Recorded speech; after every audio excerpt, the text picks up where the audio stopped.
Bismillahirrahmanirrahim. Assalamualaikum warahmatullahi wabarakatuh. Sahabat keluarga, sayang keluarga dimanapun saling menjaga. Nah, podcast Saga kali ini menghadirkan seorang sosok penyanyi legendaris ya, yang awalnya itu secara tim ini ikut Olimpiade menyanyi tingkat dunia 8 kali berturut-turut sebagai juara dunia dengan Elva Singers-nya. Dan secara perorangan, Yana Julio telah menghadirkan berbagai lagu yang sangat hit di zamannya.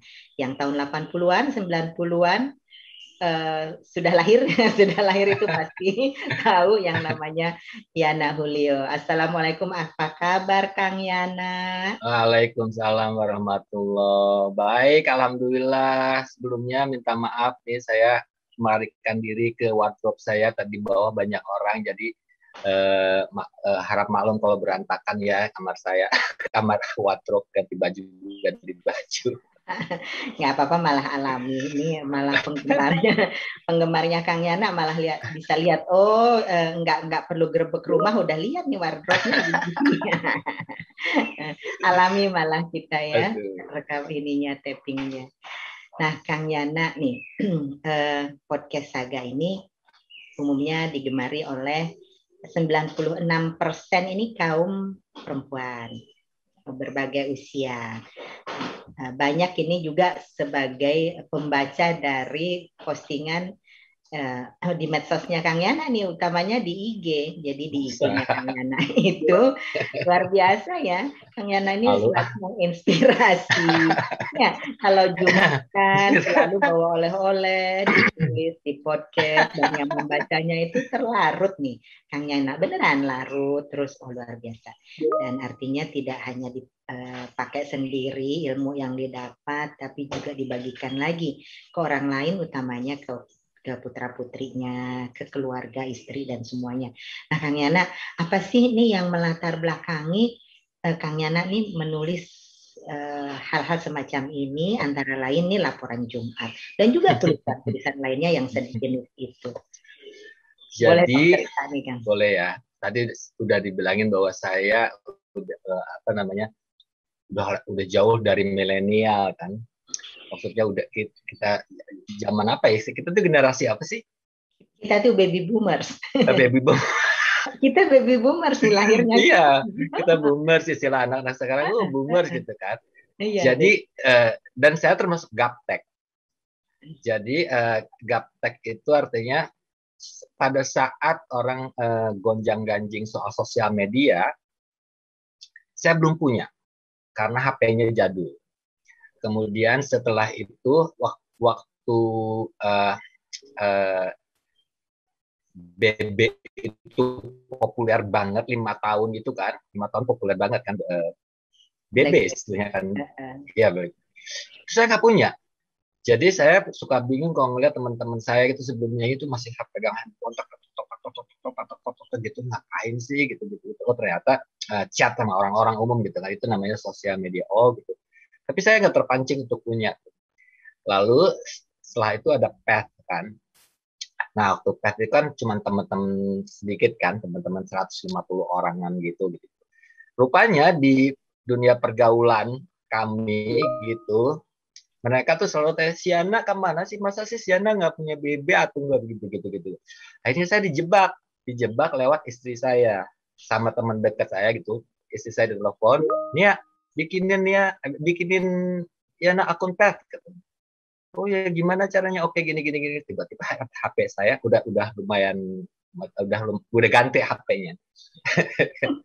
Terus tiba-tiba, apa sih pet gitu kan? Oh, pet gitu. Saya itu selama sebulan saya nggak ngapa-ngapain selain scrolling gitu ya. Oh, ini tuh yang namanya sosial media. Terkaget-kaget lah gitu. Terkaget-kaget tuh cara mereka postingnya seperti ini, kaget-kaget gitu. Gue bisa. Akhirnya awal-awalnya posting foto gitu, nggak lucu gitu, nggak tahu apa. Pokoknya saya nggak tahu apa yang harus saya muat gitu. Akhirnya saya cari format terbaik untuk mengisi sosial media itu dengan nulis dengan menulis. Ternyata pada saat nulis awal gitu, orang bilang, lo bisa nulis ya gitu. Ya bisa lah gitu. Enggak, tulisan lo pokoknya tulisan, bukan tulisan asal, bukan asal caption gitu loh. Oh oke gitu, jadi udah diterusin. Dan mulai dari situ saya mencoba untuk mengisi sosial media dengan format terbaik untuk orang seusia saya dan masih aktif di dunia nyanyi. Selain posting-posting kegiatan nyanyi, ya posting-posting lain-lain. Dan yang pasti saya ngehindarin hal-hal yang kurang berguna. Walaupun sebenarnya foto-foto gue juga nggak berguna. Menghibur lagi. Foto-foto saya juga sebenarnya nggak berguna sih, tapi at least paling nggak seminggu sekali itu adalah yang berguna sedikit gitu buat orang-orang. Itu awalnya di situ, jadi cuma sekedar mencari format yang agak useful sedikit gitu, ya jadinya kayak gitu. Tapi terus diterusin pada saat pet sudah hilang, ganti Instagram pun yang bikinin manajer saya akunnya. Jadi benar asli gaptek saya. Ya gitulah, pokoknya cuma bisa posting, tulis, posting, foto, posting gitu aja. Kalau Kang Yana itu jarang gitu ya menyapa posting di WhatsApp grup juga, tapi sekalinya posting kita semua tuh kayak hahaha gitu kan, baca walaupun panjang gitu, postingan sekali posting panjang dan pasti bermakna. Jadi tadi yang Kang Yana bilang sangat menghindari hal-hal yang tidak manfaat, tidak bermakna itu banget benernya. Itu terlihat sih dari pergaulan kita sehari-hari. Mulai dari kita tuh temenan 40 tahun ya, yang lebih ya kan, 81 ya. 40 tahun ya Kang Yana ya. Tapi beda. Nah, itu, kalau Tuti itu mahasiswa kelas A. Artinya gitu. Tuh nilainya tuh A gitu. Gitu kalau saya tuh mahasiswa dengan nilai B. Tapi B-nya tuh bukan baik. B-nya tuh biasa-biasa aja. Ini kalau orang punya kelebihan selalu merendah loh. Kang Yana ini selain pinter nyanyi, ngelukis juga bisa. Duduk di belakang kita ngelukis kita bisa. Pernah ngelukis dosen ya? Ngelukis dosen, ngelukis teman, siapa segala rupa. Jadi benar Kang Yana itu adalah selain kehandalannya dalam tarik suara, sejak kami kuliah dulu tuh udah azannya keren ya kan. Kalau kita bareng-bareng sholat jamaah jadi imam, bacaan sholatnya keren. Ini sampai sekarang nih kita sudah seusia ini kalau nggak inget loh beneran. Ada ketemuan azannya itu ngangenin deh beneran, di hati itu rasanya sejuk, terus bacaan sholatnya juga luar biasa. Jadi imam kita semua kalau kita lagi reunian. Nah Kang Yana, ini tentu saja ya jadinya seperti ini, menulis pun di medsos itu yang keluarnya itu sesuatu pasti kayak yang apa ya, kalau saya bisa bilang itu sesuatu yang menggambarkan itulah luar dalamnya Kang Yana, pemahaman, pemaknaan akan arti hidup, lalu kemudian implikasi dari keyakinan dalam beragama, implikasi dari kepatuhan ya, kepatuhan atas keyakinan agamanya itu tercermin di tulisan-tulisan itu gimana ya Kang Yana ya bisa jadi seperti itu, dan Kang Yana juga tidak sendiri, lalu ada dialog dengan putra-putri, dengan istri ya. Tandanya kan kalau dialog itu terjadi, putra-putri itu kan bukan sekedar tahu, bukan sekedar hafal, tapi paham. Dan di tengah kepahamannya ini ada hal yang masih ingin ditanyain, terus nanya nih ke Kang Yana. Itu gimana ya sehari-harinya mendidik putra-putri dan juga Kang Yana pola komunikasinya sehingga intens seperti itu dan innernya yang keluar. Kan itu Kang? Oke. Baiklah, sebenarnya anak-anak saya, istri saya kan sebenarnya juga belum tentu setuju kalau cerita-ceritain ke orang ya. Awal-awalnya mereka tuh semua pada pemalu gitu.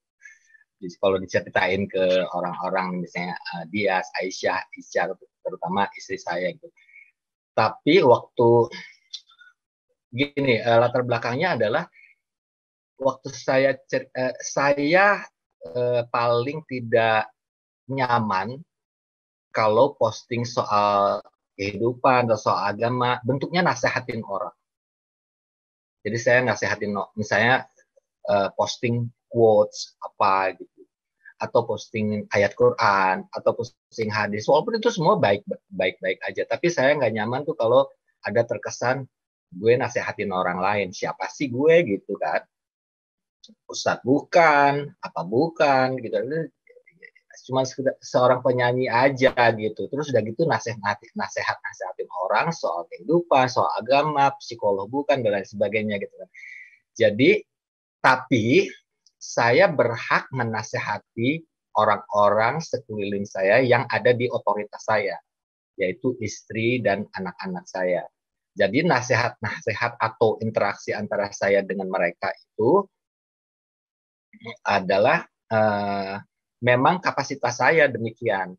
Nah, itu saya ceritakan, saya share keluar. Artinya saya nggak nasehatin orang lain, dan saya cuman itu pun bukan bentuknya, nggak selalu nasihat, itu pun kadang-kadang dialog gitu. Saya juga dapat input dari mereka, tapi saya ceritain keluar supaya mereka itu ngelihatnya bisa memetik bentuk nasihatnya, tapi bukan dari saya ke dia, tapi dari saya ke anak saya, misalnya gitu. Tapi mereka bisa nerapin gitu. Karena pada dasarnya kan nggak semua orang suka dinasehati. Nggak suka dinasehati, nggak usah disotoin gitu, dan lain sebagainya gitu. Awalnya sih itu aja. Jadi formatnya bentuk cerita itu karena memang ingin selain itu ya, itu yang pertama. Selain itu, saya akan cerita tentang anak saya misalnya. Anak saya follow IG saya gitu. Dia baca bisa gitu. Jadi supaya dia ingat bahwa dia pernah bertanya itu, kemudian dia pernah saya menjawab itu, atau saya yang bertanya dia jawab kayak gitu. Itu paling enggak udah go public, udah keluar gitu kan. Dan anak saya pasti ngerti bahwa kalau udah keluar kayak gitu berarti ada tanggung jawab kecil dalam dirinya supaya untuk menjaga itu gitu. Barangkali ke depan ini harapannya seperti apa Kang Yana? Semestinya ya orang yang memiliki otoritas quote unquote berbicara di depan banyak orang, mestinya tuh hal seperti apa ya yang dibawakan gitu sih. Dalam pengalaman Kang Yana nih. Saya akan cerita dulu mengenai pengalaman ya. Mengenai pengalaman saya dalam hal spiritualitas. Saya memahami bahwa setiap orang itu sebenarnya sebebas apapun dia, seliberal apapun dia, segimana pun juga, itu semua sebenarnya manusia itu adalah termasuk spiritual being. Spiritual being karena misalnya ada orang yang sangat bebas gitu, tapi kalau dia sakit keras dan udah near death experience, itu pasti dia mencari Tuhan gitu. Ataupun kalau misalnya nggak ada sangkut pautnya dengan agama, kalau misalnya dia takut yang namanya hantu, ya dia spiritual orangnya artinya gitu. Jadi banyak sekali pengalaman-pengalaman kejadian-kejadian yang saya alami dalam hidup yang hubungannya adalah dengan baik itu kehidupan, spiritual dan lain sebagainya gitu. Tapi yang kalau ditanya yang paling berkesan itu adalah pasti pengalaman pertama kali melangkah di perjalanan spiritual kita.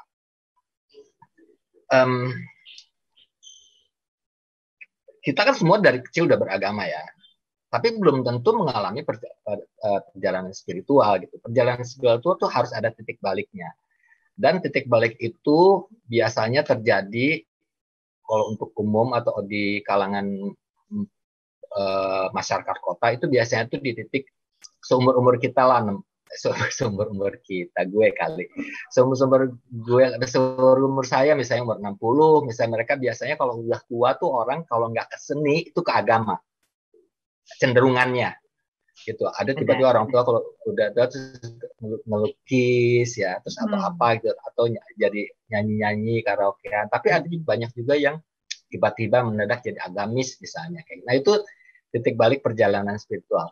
Kebetulan kalau saya tuh titik baliknya tuh umur 35. Waktu itu belum nikah. Masya Allah. Belum nikah, dan itu pun nggak ada yang kebetulan sih ya. Tapi suatu saat itu saya disuruh naik haji. Belum nikah waktu itu. Disuruh naik haji sama kakak saya. Ya naik haji ya. Gitu. Oke gitu. Udah gitu. Tahun 95 itu mulai ada kuota-kuota itu loh. Pembatasan kuota haji. Saya berdua adik saya udah daftar dan udah ikut manasik, tiba-tiba ada pengumuman kuota. Ternyata ada kurang lebih 14 orang yang dibatalkan perjalanannya. Dan mereka itu orang-orang kebanyakan, banyak juga yang orang tua,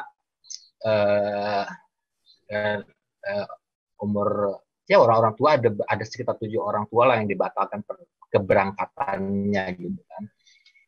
Saya nggak mungkin dibatalin dong, artinya saya di situ kan dianggapnya kan ada penyanyi di rombongan itu kan biasanya suka jadi menghibur ya, jadi icon.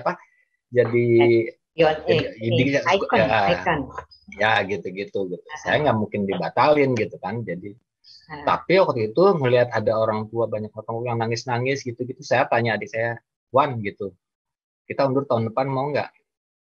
Kenapa? Tuh banyak itu lumayan lah, jatah kita dua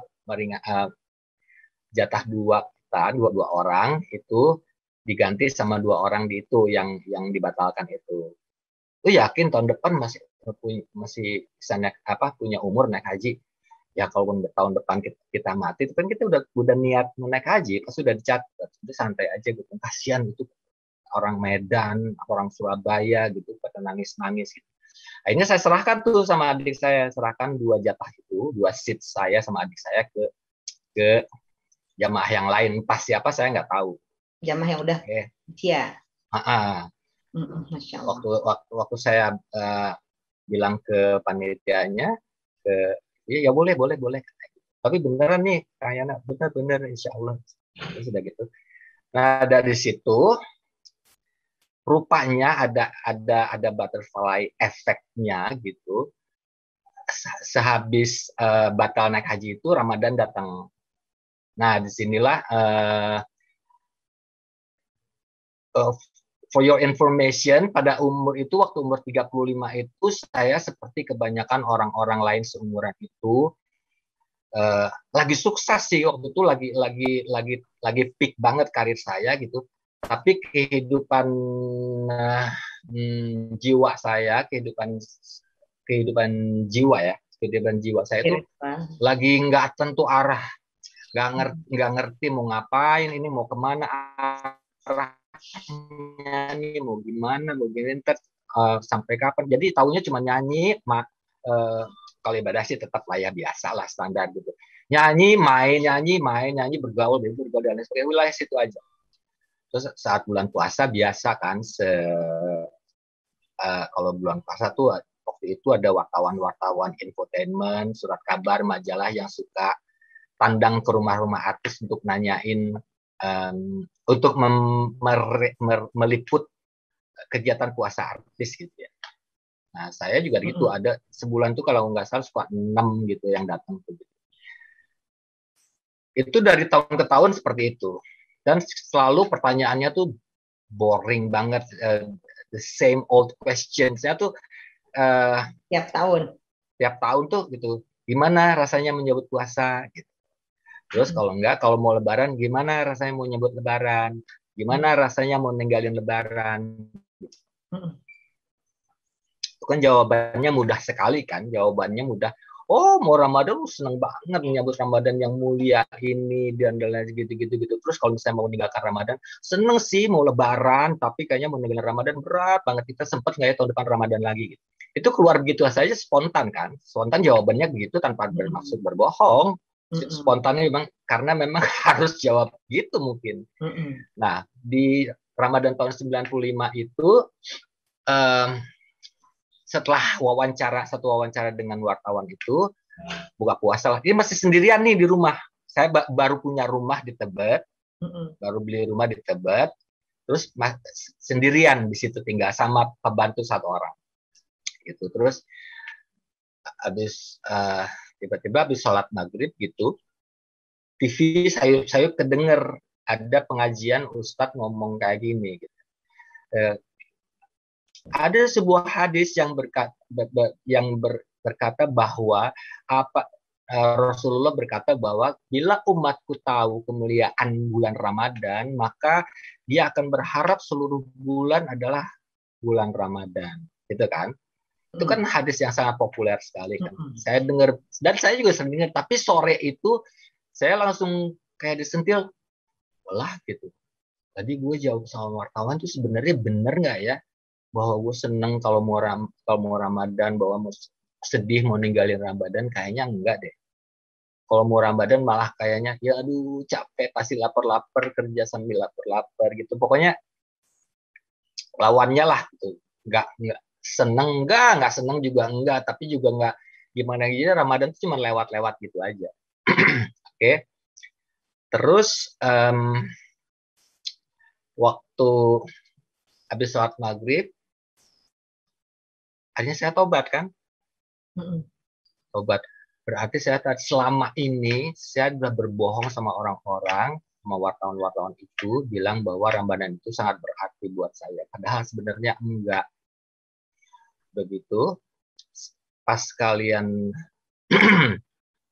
tobat mengenai kebohongan itu, enak tuh. Enak banget tobat itu, enak banget. Nangis gitu ya, ingus keluar, anduk, nangis gitu. Karena kerasa enak banget sesudahnya gitu, kepalang deh tobat yang lain-lain aja gitu. Jadi dari maghrib ke selama dari maghrib ke isya itu mencoba tobat-tobat yang nangis lagi gitu terus udah gitu.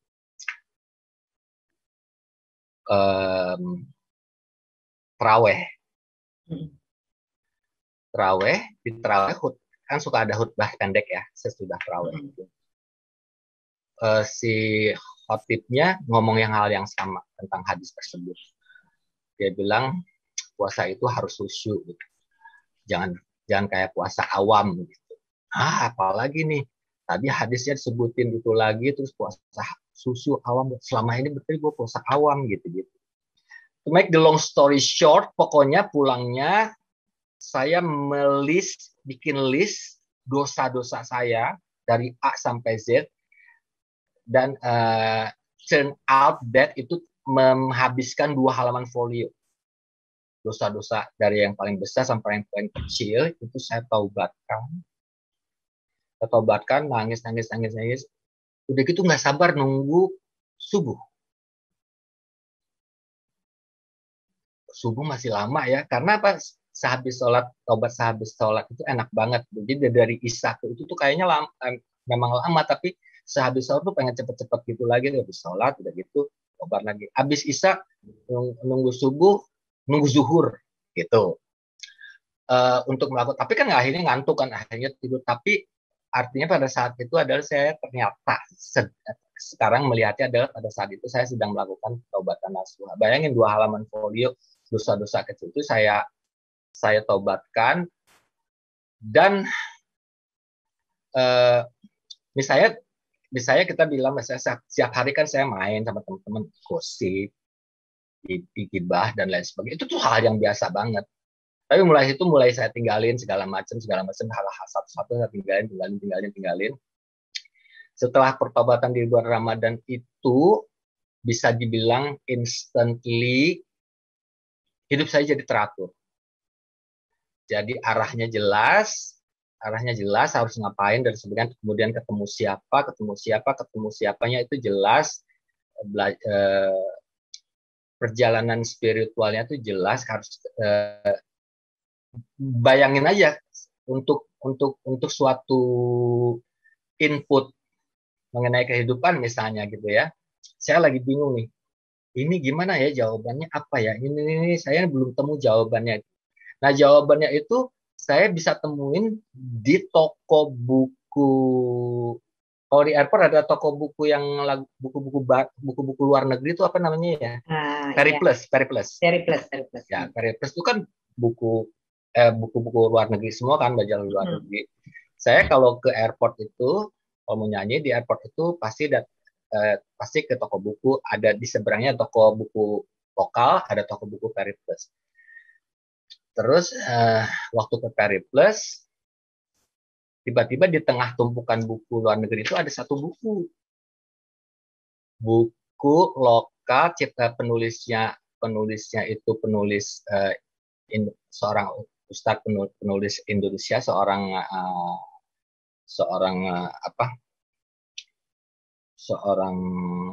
profesor yang menulis buku tentang keagamaan gitu.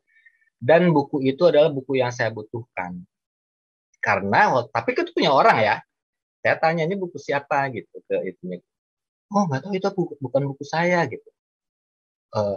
Bukan buku toko ini gitu. Oh, ini ya, kalau gitu ini Mbak taruh yang takut ada yang nyari gitu. Tapi buku ini belinya di mana ya gitu. Di seberang gitu. Saya ke seberang beli toko yang sama. Ternyata buku itu adalah buku yang jawaban dari pertanyaan saya. Misalnya kayak gitu, langkah-langkahnya tuh jelas. Jadi pengalaman spiritual yang merupakan langkah awal perjalanan spiritual itu memang sangat mengesankan banget. Saya nggak bicara soal keajaiban-keajaibannya, tapi mengenai kedalaman rasa, ke dalam hatinya itu kuat banget. Dan itu membekas sampai sekarang, sehingga kalau ada, jadi saya tuh bukan hebat kalau misalnya tadi Tuti kan bilang bahwa itu gitu-gitu, enggak, saya enggak hebat. Saya cuman dosanya udah dipulang-pulangin gitu. Cuman itu doang, nggak ngapa-ngapain. Tapi dari situ perjalanannya jadi step-stepnya jadi jelas. Dan dari situ tahun depannya naik haji, tahun depannya nikah, tahun depannya punya anak, tahun depannya gitu-gitu. Oh, jadi tahun depannya itu berangkat akhirnya. Berangkat. Dan itu pun kalau kita bicara pengalaman, banyak banget yang pengen diceritain, dan sebagian udah saya tulis. Setelah itu menikah sama Nia, ketemu sama Nianya juga ajaib.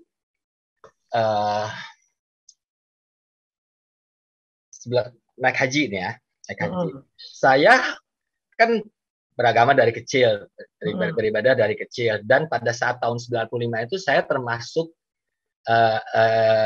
waktu itu termasuk yang menjalankan agama dengan agak keras. Tapi menjalankan agama secara itu nggak nyaman buat saya sering marah gitu, sering marah dalam hati tuh nggak. Kalau ngelihat orang berbeda dengan saya tuh suka pengennya ngebenerin gitu. Jadi nggak nyaman gitu. Nah, waktu 96 itu di haji, saya ditakdirkan 3 hari pertama di Mekah itu pergi ke Masjidil Haram. Setiap sholat kan banyak tuh, penuh banget kan, kiri kanan depan belakang itu orang yang nggak kita kenal, nggak pernah khusyuk selama 3 hari itu. Lihat kiri beda, lihat kanan beda, lihat depan beda, belakang pasti beda. Terus sholat berikutnya gitu, lihat kiri beda lagi. Aduh, ini gimana sih, pada sholatnya pada beda-beda gini, gimana sih gitu. Tapi tetap masih ngerasa gue yang bener gitu. Terus udah gitu hari ketiga juga gitu, dari mulai subuh, zuhur dan lain sebagainya di masjid terus ya. Itu selalu berbeda. Hari keempat capek dong. Gak pernah khusyuk nih sholatnya karena perhatiin orang terus. Akhirnya lama-lama tiba-tiba pikir-pikir ya, ini jutaan orang ada di sini, kebanyakan orang memang tata cara ibadahnya berbeda walaupun sama-sama sholat gitu. Yang berbeda itu kan hal-hal kecilnya doang kan, berbeda gitu. Terus dari jutaan orang ini, lu berpikir bahwa lu yang paling bener gitu, bahwa sholat lu yang paling diterima gitu, siapa lu gitu. So saya ngeliat ke diri saya bahwa siapa sih gue ngerasa paling bener di antara jutaan orang yang ada di sini gitu. Siapa tahu dia lebih benar, siapa tahu dia lebih diterima, siapa tahu gitu-gitu. Akhirnya saya lepaskan, saya pasrahkan, ditobat lagi ya. udah lepas, udah gitu. Setelah itu saya berubah menjadi orang yang gak judgmental. Gitu. Dalam cuman pertama dalam hal ibadah, kedua dalam hal yang lain-lain juga terbawa. Jadi saya nggak judgmental. Bicara kalau dibutuhkan untuk bicara itu baru bicara. Itu pun terhadap otoritas dan sahabat gitu aja. Terus mengenai Nia nih, doa. Saya punya pacar di Jakarta, udah mau nikah, udah rencana mau lamar, udah rencana mau nikah. Tapi waktu di Mekah itu entah bagaimana, waktu berdoa minta jodoh itu saya kembalikan ke titik nol. Artinya saya nggak nyebut siapa-siapanya. Saya cuma berdoa, ya Allah, berikan saya jodoh pilihanmu yang saya juga senang. Engkau yang milihin ya, tapi yang gue juga senang. Gitu. Jangan dipilih, tapi gue nggak seneng gitu kan, nggak enak juga ya. Pokoknya engkau yang milih, tapi yang aku juga seneng gitu. Kasarnya gitu lagi. Pulang dari haji, putus sama pacar saya, 3 bulan kemudian ketemu Nia, dan ketemu Nianya pun udah beda 17 tahun. Makanya beda generasi. Generasi. Saya nggak sengaja pulang dari suatu tempat gitu sama FP itu gitu, habis acara IPB waktu itu. Terus melewatin rumahnya dia, terus antar gue kesini dulu dong Yan, gue belum lebaran sama ibunya, sama cek ini gitu. Ternyata itu ibunya dia. Datang, saya ikut masuk, ibunya Nia juga nggak terlalu kenal sama saya, baru dikenalin gitu. Terus tiba-tiba ada yang keluar nganterin teh, gitu, nganterin teh. Hari gini ya di Jakarta, seorang anak gadis nganterin teh ke tamu itu kan jarang banget ya. Selain itu benar-benar first pandangan pertama gitu. First sight. Ya, love as the first sight itu buat saya kan. Udah gitu, siapa nih gitu. Terus pas pulangnya tanya, Pi, itu siapa sih, Pi? Itu Nia anaknya gitu. Kenapa lo naksir ya? Emang kenapa gitu? Masih kuliah tingkat pertama, tahun 19 tahun. 19 tahun umurnya. Emang kenapa kalau 19 tahun kan udah masuk usia nikah. Oh, serius gitu. Serius, tolong ngomongin ya, Pi gitu. Ya, ngomongin sama dia sih. Dari 9 bulan kemudian jadi. Masya Allah. Masya Allah, itu yang dan yang anehnya lagi nih ya, mengenai istri saya itu. Kalau saya ngeliat album-album zaman dulu waktu kita pertama baru ketemu, itu di foto itu sangat terlihat bahwa dia tuh masih anak-anak. Gimana sih anak 19 tahun kan tak pakai poni gitu kan, anak-anak banget. Tapi aura anak-anak itu pada saat saya dulu ketemu dia nggak kelihatan. Di mata saya Nia tidak kelihatan seperti anak-anak. Jadi saya maju gitu. Kalau misalnya saya ngelihat waktu itu ngelihat dia sangat anak-anak kan nggak mungkin juga ya, saya juga berani itu. Tapi nggak kelihatan, kayaknya udah dewasa aja gitu. Tapi setelah sekarang lihat foto zaman dulu itu anak-anak banget gitu. Terus gitu. Anak saya bilang, Dad, what was it? Apa namanya? Gue pikir apa sih dulu gitu bisa ngelamar dia gitu, ngelamar anak kecil gitu. Tapi itulah ya keberkahan dan jodoh yang ditentukan oleh Allah itu. Dan sampai sekarang adem ayem, anak-anak soleh-solehah. Luar biasa sih. Bukannya ingin ria atau kayak kalau disebutin jadinya suka jadi ria sih. Suami istri kan suka bilang bahwa pertengkaran suami istri dalam rumah tangga itu wajar, kayak bumbu-bumbu gitu kayak bumbu, katanya asik deh kalau udah berantem terus bermesraan lagi gitu. Saya bilang tuh semua buat saya itu nggak berlaku, karena setiap kali kita berantem keluar kata-kata yang menyakitkan itu akan teringat terus. Suatu saat akan dicari, di lain kesempatan akan dibalas, berusaha mencari balasan. Jadi bisa dibilang saya sama Nia selama 22 tahun ini without a single fight gitu. Jadi nggak Oh, sama sekali nggak pernah berantem. Eh, bukan maksa nggak boleh berantem, tapi memang nggak ada yang harus diberantemin. Gitu. Yang ada adalah dialog di kamar berdua tanpa kelihatan anak-anak. Tapi kan ada kebiasaan. Mungkin Tuti dulu tahu waktu di kuliah. Saya kan dulu kan suka apa ya, bercanda jorok ya, ngomong jorok, profas gitu tuh, bercanda yang jorok-jorok itu seneng banget kan dulu saya tuh. Nah, namanya anak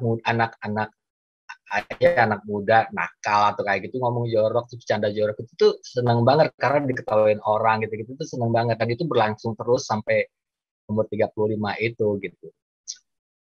Setelah saya taubat itu tuh pasti berhenti kan. Saya udah nggak pernah lagi bercanda gitu-gitu menjaga gitu. Tapi kesenangan itu saya salurkan kepada istri saya. Jadi kalau saya bercanda jorok tuh ke istri gitu. Jadi suka jadi bercanda karena unsur bercanda itu dalam rumah tangga itu perlu. Itu bukan cuma nasihat, saling ini ngobrol tapi bercanda juga perlu. Dan saya kan orangnya nggak lucu ya, tapi di rumah tuh saya jadi pelawak gitu, kata anak-anak saya. Tapi sih lucu sih emang.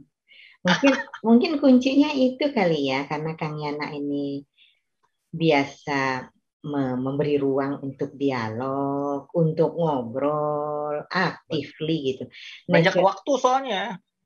Jadi secara ya itu juga hal yang ini sih ya, keberkahan tuh itu sih, termasuk di dalamnya ada waktu banyak untuk keluarga, tapi juga keluarga kan terurus dengan sangat baik juga dari segi apapun, dari segi kasih sayang, dari segi finansial, dari segi sosial apalagi itu kan keurus. Ini barangkali yang disebut dengan hidup barokah. Nah, ini kebiasaannya Kang Yana untuk memberi ruang dialog itu luar biasa loh Kang Yana. Karena secara alamiah ya, natural gitu, manusia itu butuh penyaluran kata tuh. Kalau seorang perempuan nih bisa sampai 27.000 kata sehari, 20 sampai 20.000 kata gitu ya. Kalau laki-laki itu lebih less gitu, less than women.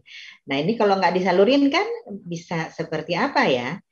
Nah ini saya lihat dialog-dialognya, apalagi setelah Tobatan Nasuha tadi itu dialog-dialog yang sangat bermakna. Nah itu gimana ya Kang Yana menumbuhkan hal macam itu? Ini ya Kang Yana nggak usah cerita pun, kami sebagai kawan, sahabat yang sudah 40 tahun, setiap kali ketemu, kita jarang ketemu. Tapi jarang ketemu itu bukan berarti kita nggak bisa merasa vibe-nya, rasanya ya kehidupan kawan kita. Itu kalau kita ketemu aja berasa sih betapa berasa apa? Berasa gitu kehidupan kamu teh ya, Kang Yana. Masa sih? Oh, Iya kagak lah. Ini kan real exercise, real contoh. Ini kan kita pengen juga yang lain dapat lesson learn dari gitu. ini. Iyalah, siapa tahu bisa menginspirasi. Terus yang lain bisa, oh ya aku mestinya begini ya gitu. Itu kan step-stepnya luar biasa gitu, Kang Mangga. Tapi tadi Tuti bicara mengenai berkah ya, keberkahan hidup ya. Karena kan memang itu yang harus dicari kan, keberkahan hidup yang mengakibatkan ketenangan jiwa gitu. Karena ketenangan jiwa adalah nafsul mutmainnah, itu adalah tujuan akhir kita gitu dalam hidup di dunia, supaya bisa meneruskan ke akhirat dengan baik gitu.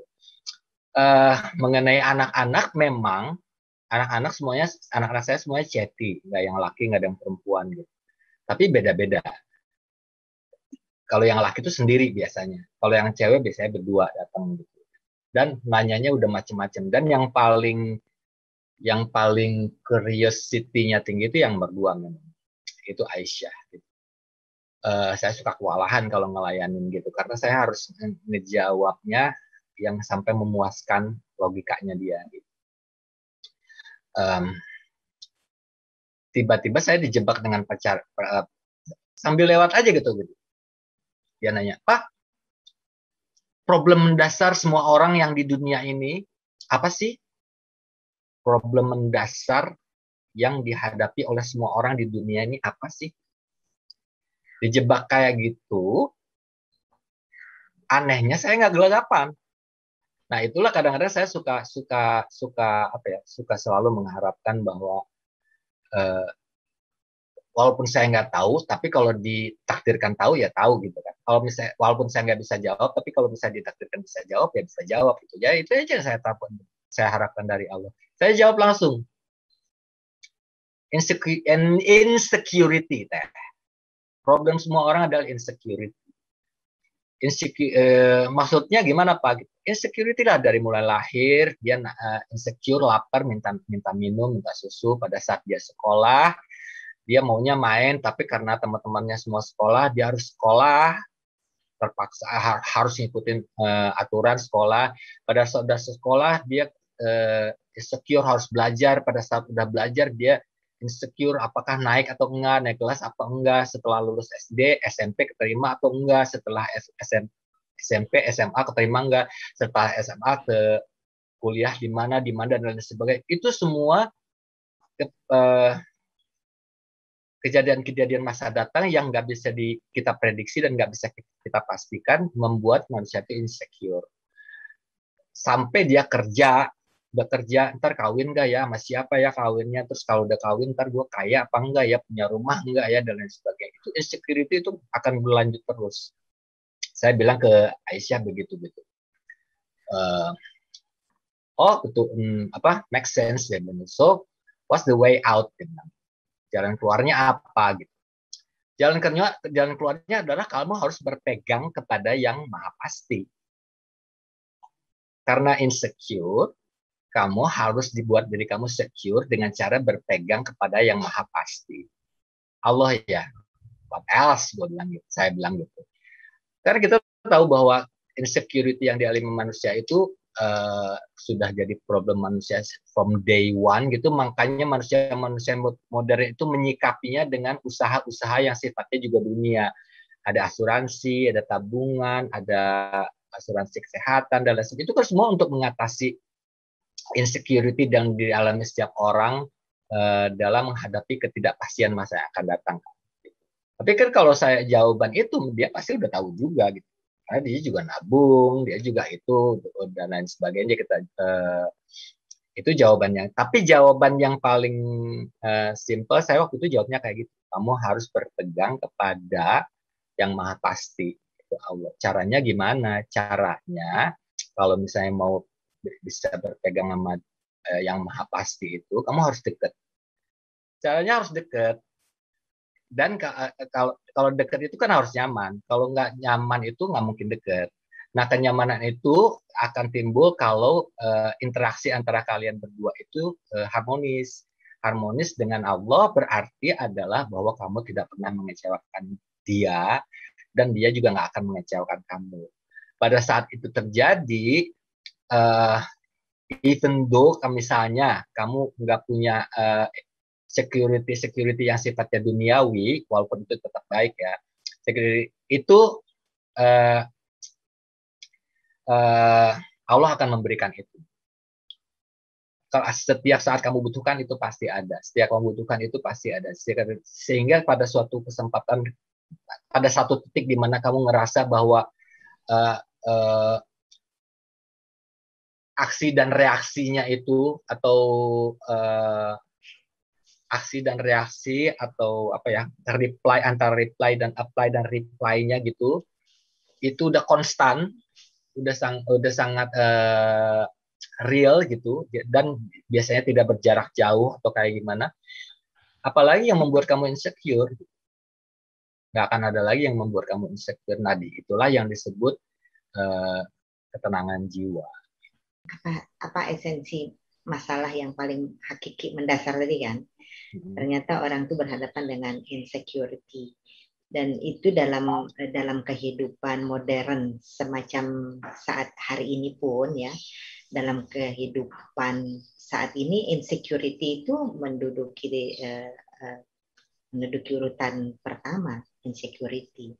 Jadi insecurity dalam berbagai hal, apalagi sekarang kita sudah diterpa pandemi, lalu kemudian juga dengan masifnya penggunaan teknologi informasi, maka kita walaupun kita ini generasi baby boomers, ya, kita kan udah nggak gatek-gatek Babynya amat. jangan disebut, bilangnya boomer saja. Kita udah nggak gatek-gatek amat. Kalau gatek amat kita juga nggak akan bisa mengikuti perkembangan anak dan sebagainya. Jadi itu keren banget. Kepikir gitu ya, insecurity. Jadi menjawab insecurity dalam hidup kita. Ya. Insecurity itu ada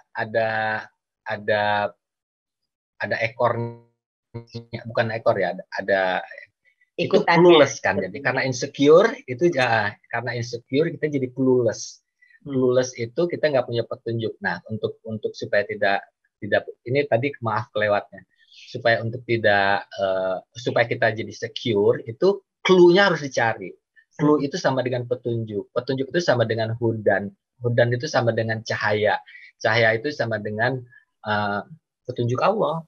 Gitu. Jadi pertanyaan-pertanyaan dalam hidup itu insya Allah akan kamu dapat kalau persyaratannya kamu penuhin gitu. Saya bilang, lalu dia bertanya persyaratannya apa, tahulah orang juga persyaratan.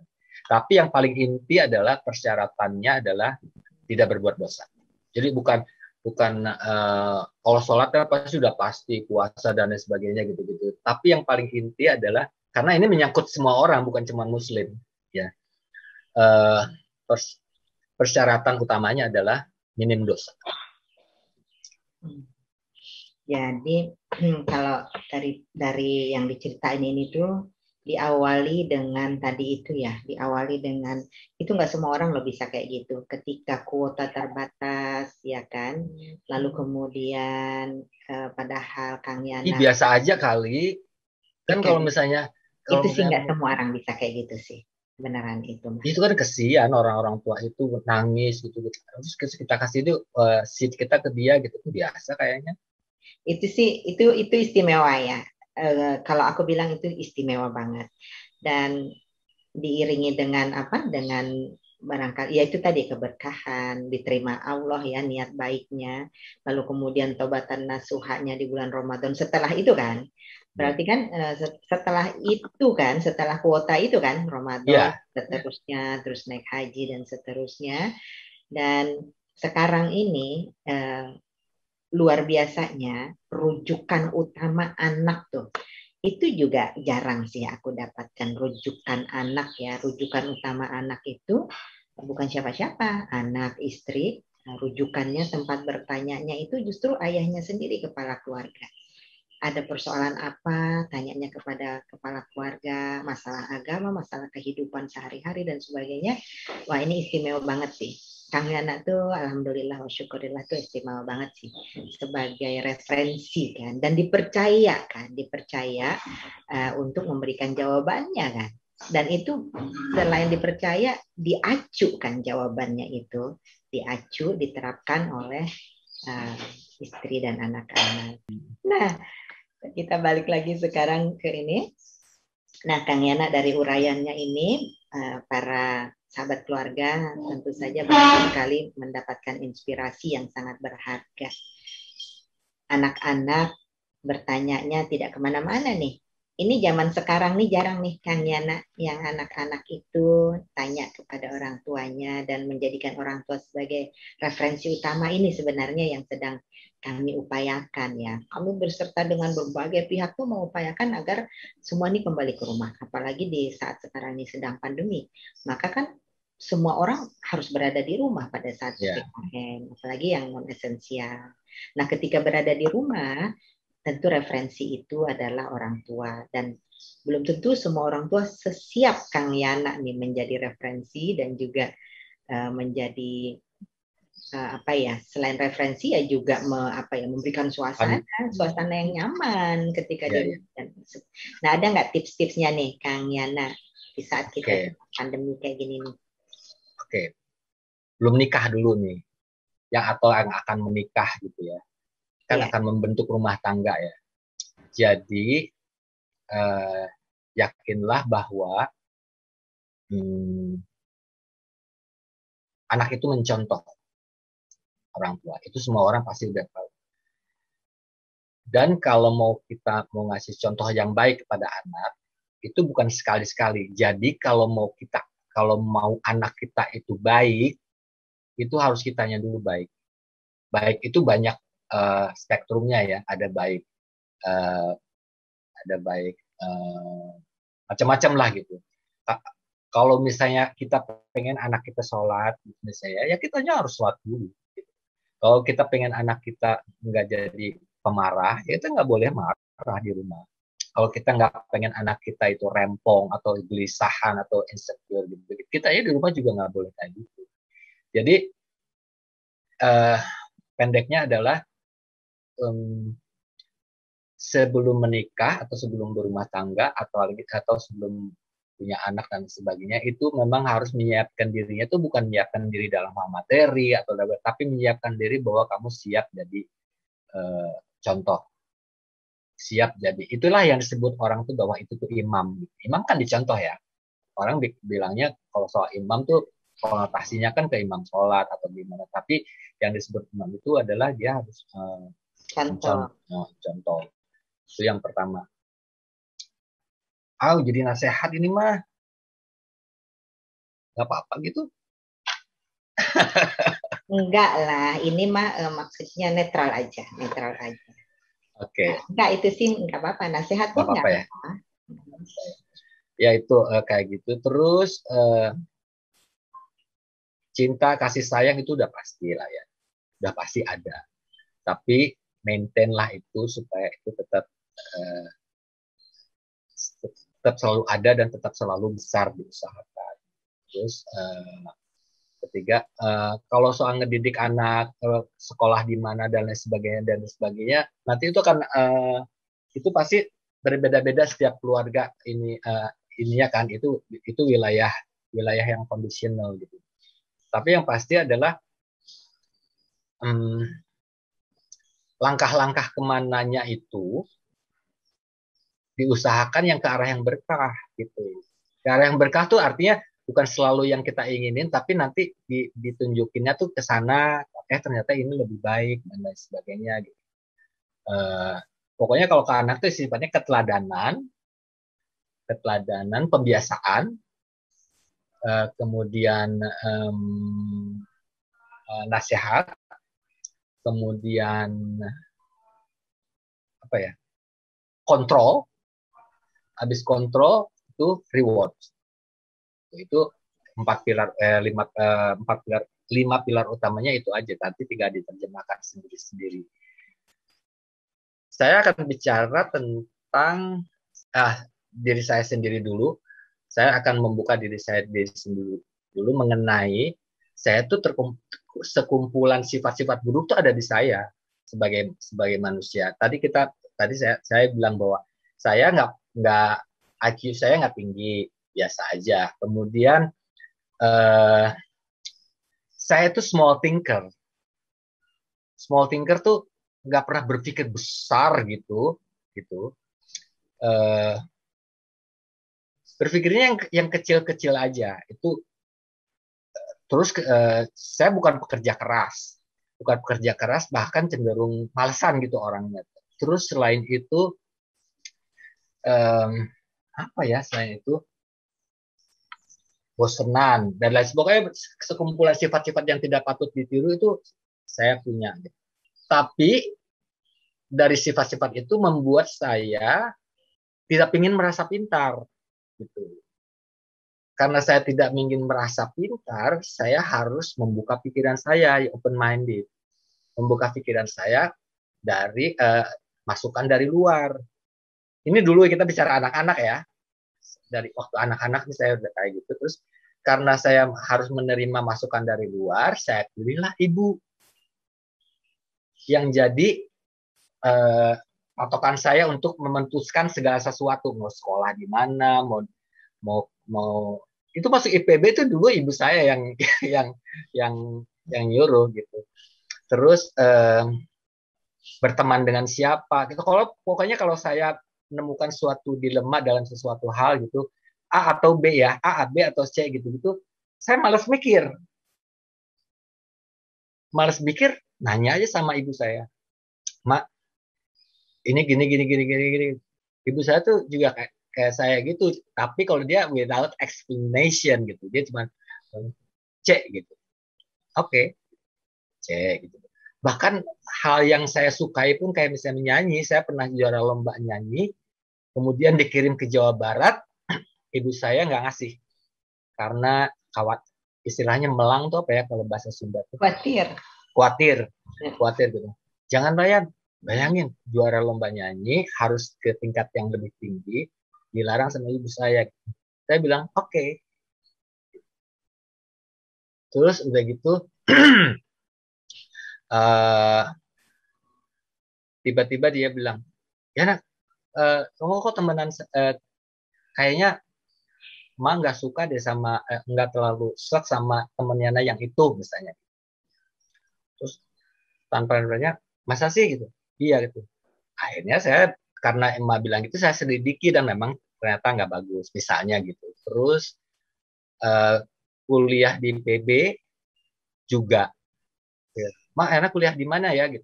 Udah di Bogor aja gitu. Bogor ya.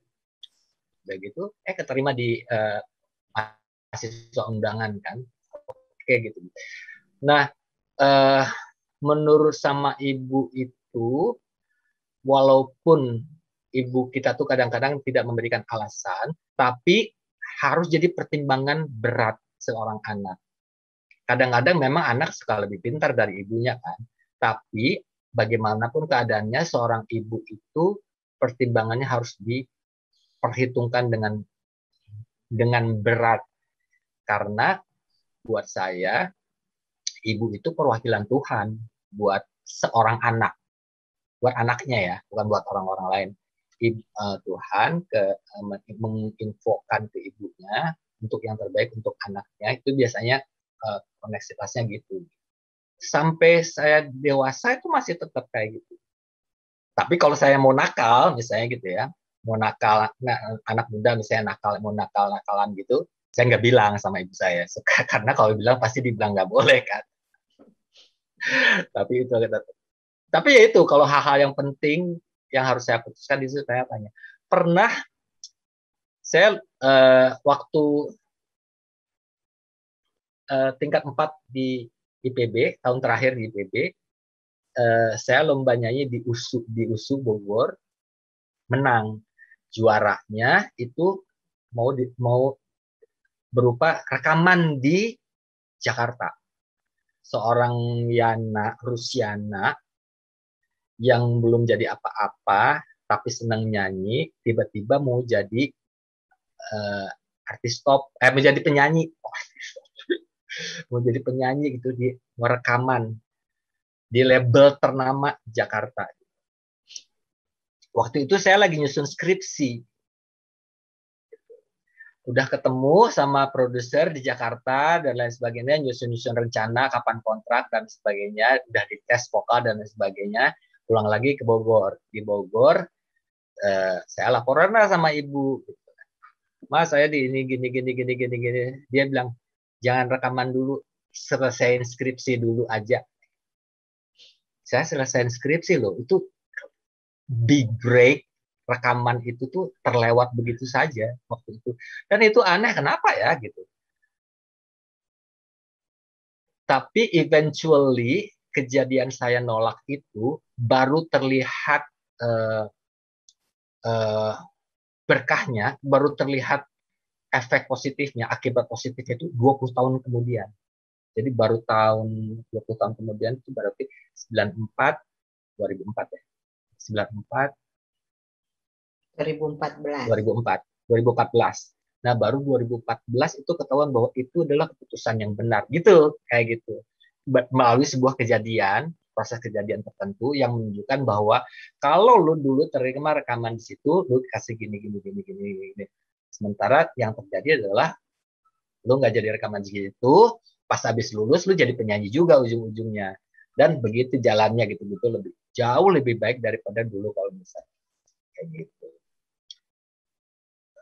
Itu poinnya kemana ya? Poinnya adalah ke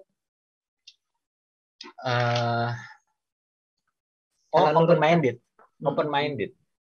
Ke open minded itu nggak nggak open minded, nggak judgmental dan lain sebagainya itu basicnya adalah saya nggak pernah pingin nganggap saya pinter. Jadi nggak sotoy, nggak apa-apa gitu. Sebenarnya bukan rendah diri, tapi rendah hati misalnya kayak gitu ya diusahakan supaya kalau misalnya kita rendah hati itu akan tersaring masuk itu yang berkah buat kita. Jadi itu tadi ya, kita berani untuk mengakui ada gitu orang lain yang memang expert di bidangnya, ada orang-orang lain yang memang ahli ya dalam bidangnya, sehingga kita membuka diri untuk juga mau mendengarkan apa yang orang lain katakan dan kasih tahu ke kita. Ini juga. Awalnya kan ibu, kemudian yang setelah itu ibu meninggal, kakak saya yang paling besar gitu yang dijadikan acuan. Selain itu kan teman-teman, sahabat dan lain sebagainya gitu kan. Gitu. Dan ketaatan, kepatuhan kepada ibu ini juga merupakan kunci rahmat dan kunci berkah.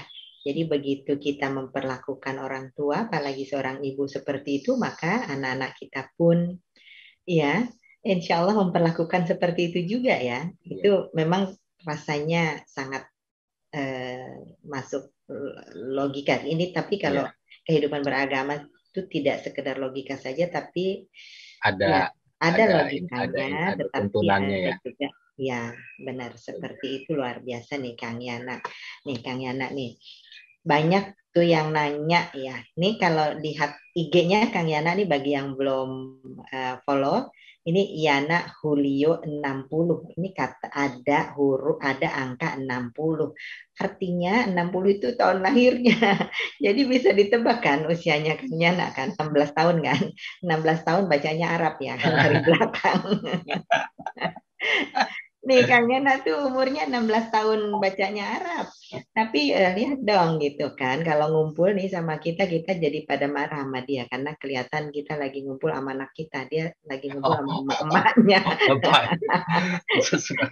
Kita suka marah banget. Marahnya. Ini udah putihnya masih udah mulai keluar lagi putih.